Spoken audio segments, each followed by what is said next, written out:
Warning, listening to this podcast may result in chronic ambition and some wins.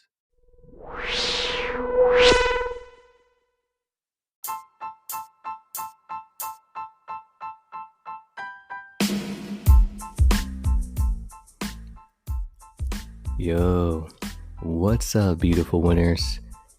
It's Hugo Alonso, and welcome to another episode of Stay Winning.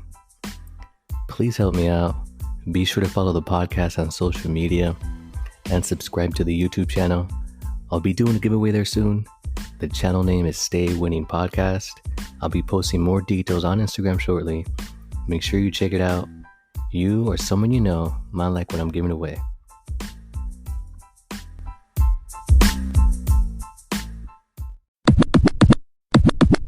Hey winners, welcome back to another episode.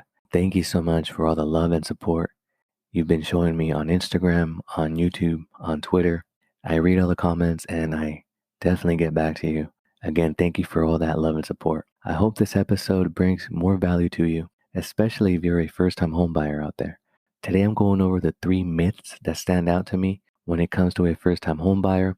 So hopefully this answers some of your questions out there and provides a little more certainty on your path to becoming a homeowner.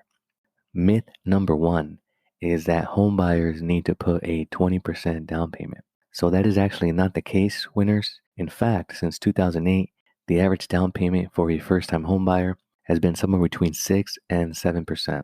Don't let the 20% number discourage you. That is certainly not the case, and that is certainly not a requirement. The second myth is that home buyers must have a perfect credit score.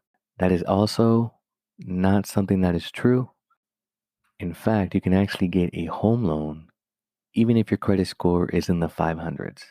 If your credit score is in the 500s, you can actually still obtain an FHA loan, and that payment or that down payment requirement will be somewhere between 3.5% and 10%. The third myth here is that renting is always more affordable than owning a home.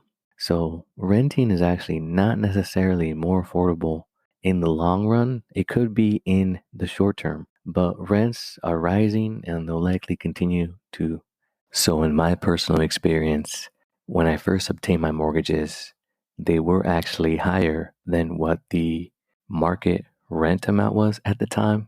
But in 2-3 years' time, my mortgage payment was actually lower than what the market rent was at that time for the same type of property. Thank you for tuning in, winners. Stay winning.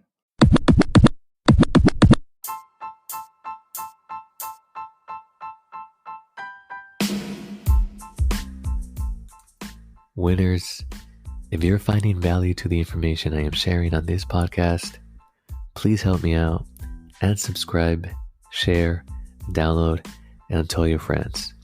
You know this podcast is new, so if you're feeling extra kind, give me a rating and leave me a review. I can definitely use your help to stay winning.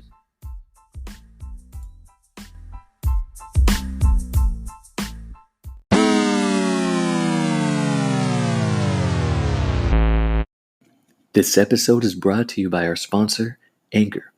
Anchor is the easiest way for you to make a podcast. It's free. There are creation tools that allow you to record and edit your podcast right from your phone. Anchor will distribute your podcast for you. That way it can be heard on Spotify, Apple Podcast, and many more. You can even make money from your podcast, and there's no minimum audience requirement. It's everything you need to make a podcast all in one place.